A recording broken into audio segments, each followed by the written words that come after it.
So a lot of people fail inspections because they didn't realize where they needed to have a disconnect, or they didn't even realize that a certain piece of equipment needed to have a means of disconnection or a disconnecting means. So what does all that mean? Where do we use them? What kind can we use? Let's get into it.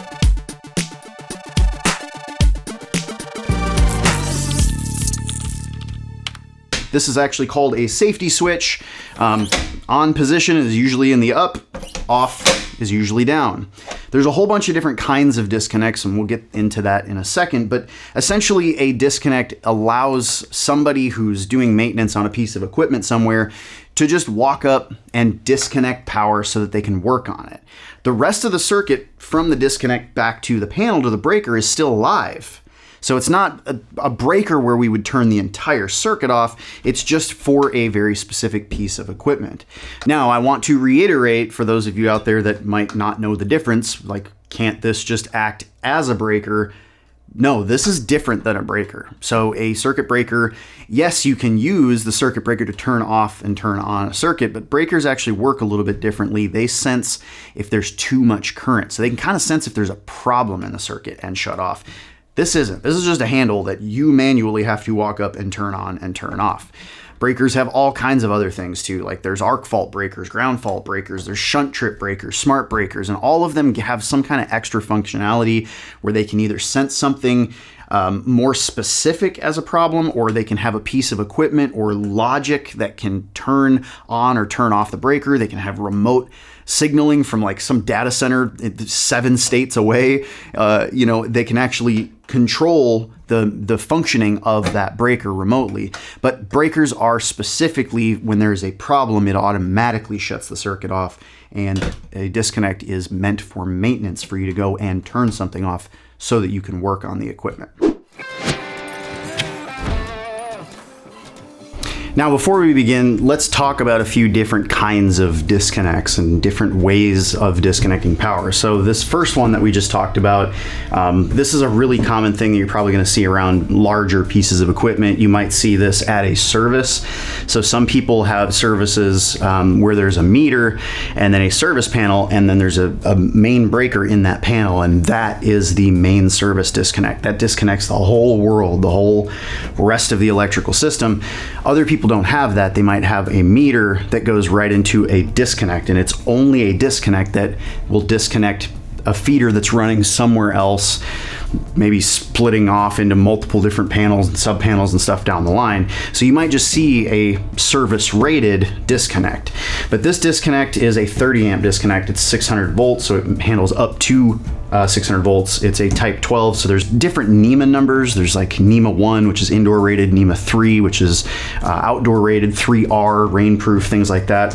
But this is specifically a 3-phase disconnect, and it is not fused. There's no place in here to put fuses. There are disconnects that I'll show you here in a minute that do have places for fuses.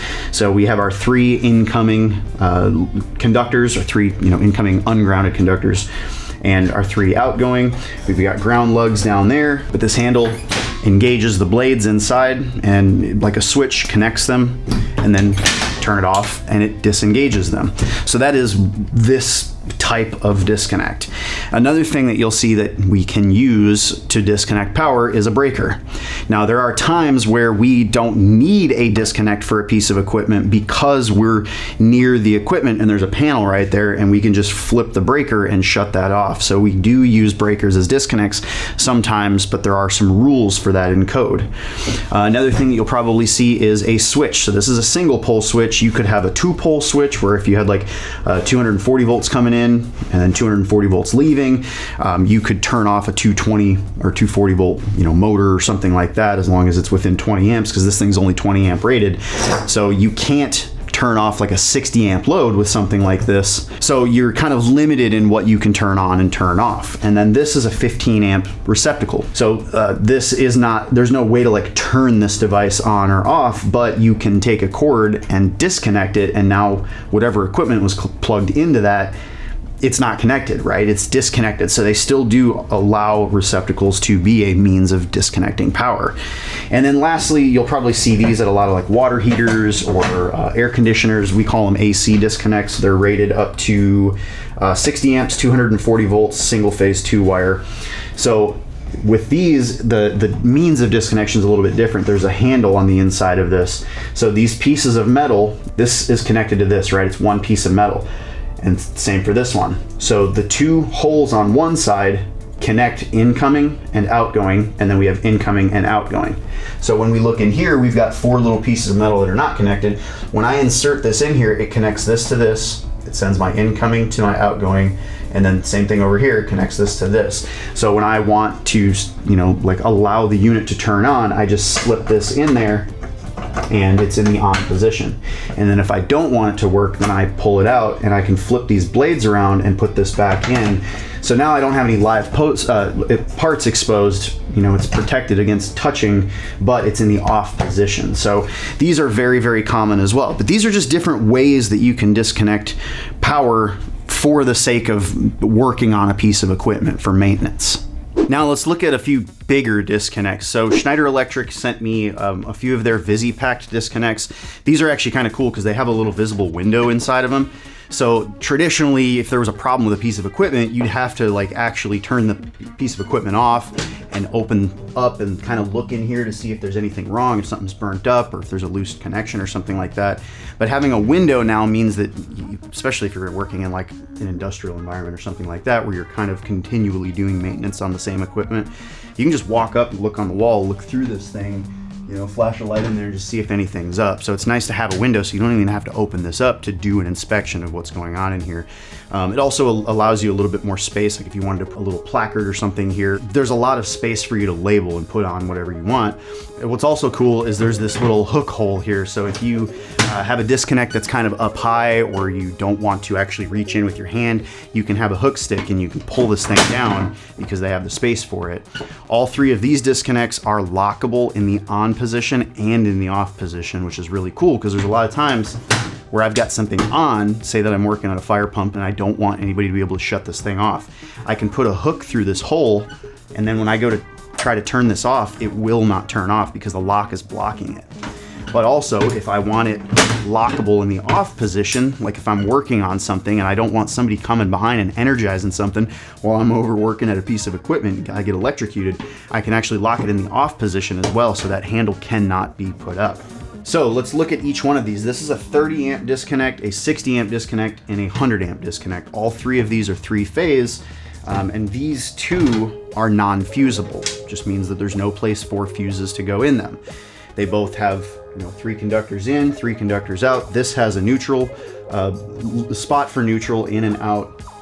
You can use this, it's actually service rated, so if you needed to bond your neutral and your ground at the service, you could put this little green screw in and that bonds the enclosure to your neutral. This one does not have that, but it does have ground lugs.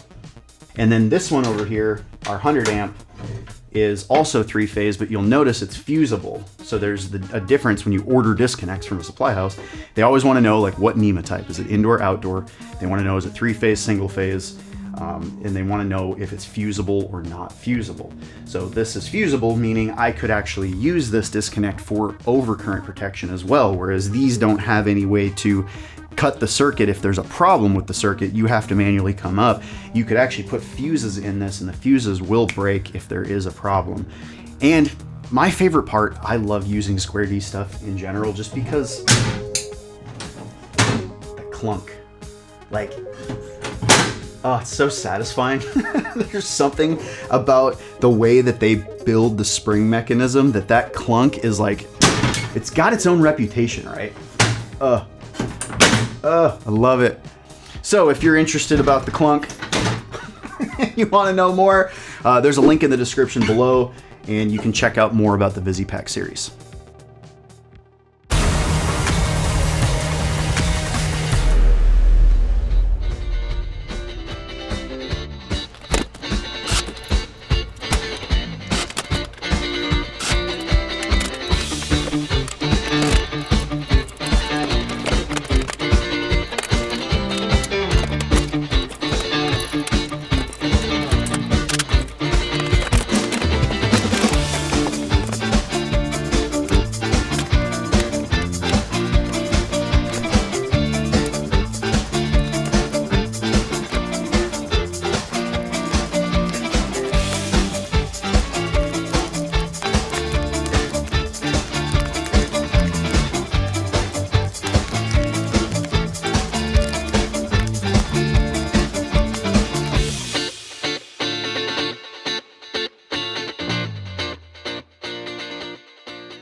Did you know that before we had circuit breakers, we used to have something called a fused panel? So fuses were used all of the time because it was a way to protect the circuit. It just broke and then you had to go replace the fuse.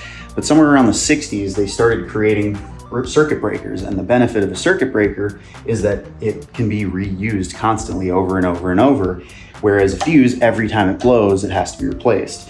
The other thing too is a lot of people would take these fuses out because they were tired of constantly having to replace them, and they would stick like a penny or a piece of metal back there and screw it in so it wouldn't trip as easily, but then it made the conductors overheat because now you had too much current going through your conductors and it would melt the conductors. So they came up with a solution for the circuit breaker, and now with circuit breakers, we have multiple different circuits that we can control. We can control an entire panel, but we have much more versatility, and breakers have gotten so advanced now that they can detect if there's ground faults, they can detect if there's an arc fault, they can detect if there's both. There's tons of different smart breakers and things like that, and we just couldn't do the same thing with fuses. So fuses are still used, but we don't use fused panels anymore. We just use circuit breakers and electrical panels. So now you know.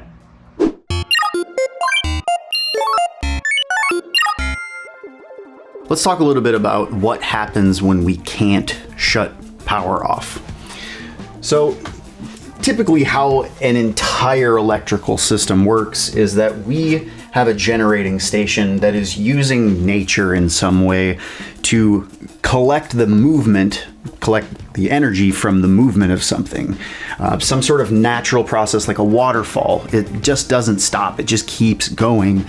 And that movement of that water is spinning a generator. So this part of the system doesn't stop. It just kind of keeps going. Even if it's a solar panel or like wind farm or something like that, the sun doesn't stop throwing photons if there's a problem in the circuit down somewhere. The production of it just keeps moving and keeps happening. Then we've got, it steps up and it goes through a transmission system. So this could be thousands of volts. It's going hundreds of miles, and it's transmitting that energy from the generation source all the way down to a distribution network. And so at a distribution network, we've got little substations in between at very specific places so that we can transform the voltage from 500,000 volts down to like 14,000 or 7,200. But then we get a distribution voltage that is usually at a property. And so we'll have another transformer that's local that might take that 7,200 volts and transform it down to 240 volts at a house. And then we have now our service. So usually where a problem is going to exist if we can't shut power off is like here locally at a building. We might have a disconnect or something. If we didn't have a disconnect and we say we just like shorted these two lines out, well, at a transformer, there's going to be probably a fuse, like a utility company has fuses, so a fuse might blow. But if it didn't, if we just kept power connected and we were holding this together, there's going to be so much current that flows constantly, nonstop, that the only thing to do is to heat up. And once it starts to heat up, we start melting the insulation off the conductors. And then we have metal that's like shorting out, that's liquefying. It's literally turning from solid to liquid, and it's melting the conductor. So essentially this whole distribution system, you can kind of think of it like we have a coil of wire around this transformer, and we've got a wire that goes from one side of it, wire that goes to another side. Add a transformer, like say we've got one of those big canister transformers up here. We just have a coil of wire on the primary side and a coil of wire on the secondary side. So the first coil of wire is our primary, that's what comes in, and our second coil is the secondary, and that goes out to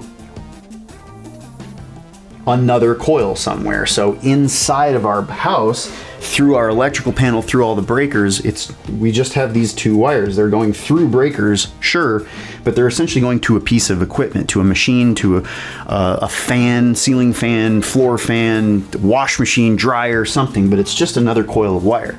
So you can see we have, from the beginning, we have a loop of wire that goes all the way through, a loop of wire that comes all the way through. We have a complete phase, or a complete loop. And this is what single phase means. And then from the transformer, we don't have anything connected, we just have another loop. So we have this loop. Oops, I can't draw because I'm too close to my little icons down here. We have another loop that goes through all the way over to another loop that goes all the way back.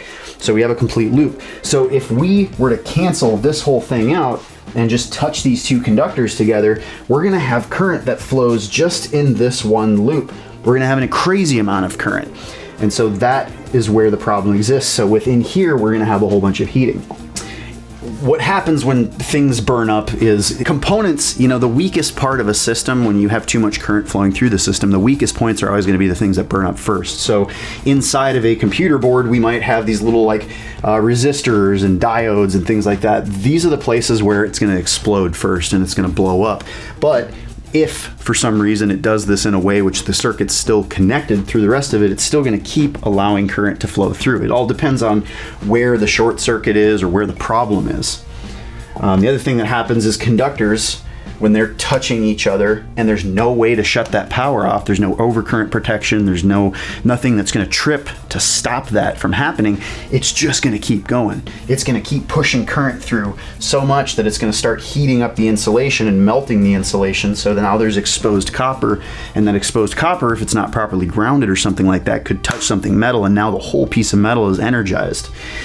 And current's still going. It's just not stopping. So essentially, it just means when we can't disconnect power that it's pretty much catastrophic to all of the weak points on the system and sometimes the entire system. So we always need a way to shut a source of power off. This is why with solar setups, they have disconnects. They have a way for at least the power source that's still running, that's still spinning. You know, the generator back at the utility company, it's all still spinning. It's taking nature in, so nothing is stopping it. So we need a way down the line to be able to turn things off. Now, in the case of, say, like a battery system. So I was on a job site once, and one of the people that I was working with, their truck caught on fire. So something electronic in their dash shorted out, and it was just pumping electrons from the battery, just pushing charged current through all of the conductors, and there was no way to shut that off. So somebody came in, yelled, they're like, dude, this truck's on fire out there. And we walk outside, and there's just, from the dash, there was just smoke plummeting out. So we had to break the windshield to relieve the pressure in there so at least that smoke could escape.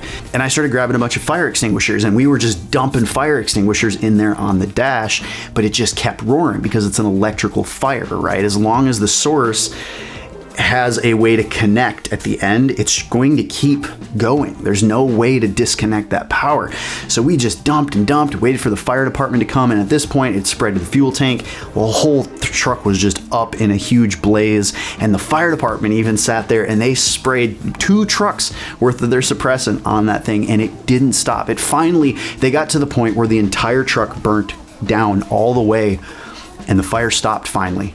And then as soon as they left, they got down the road, dude, the thing just blew up again, and it started engorged in flames. And so we had to call them and be like, come back, come back.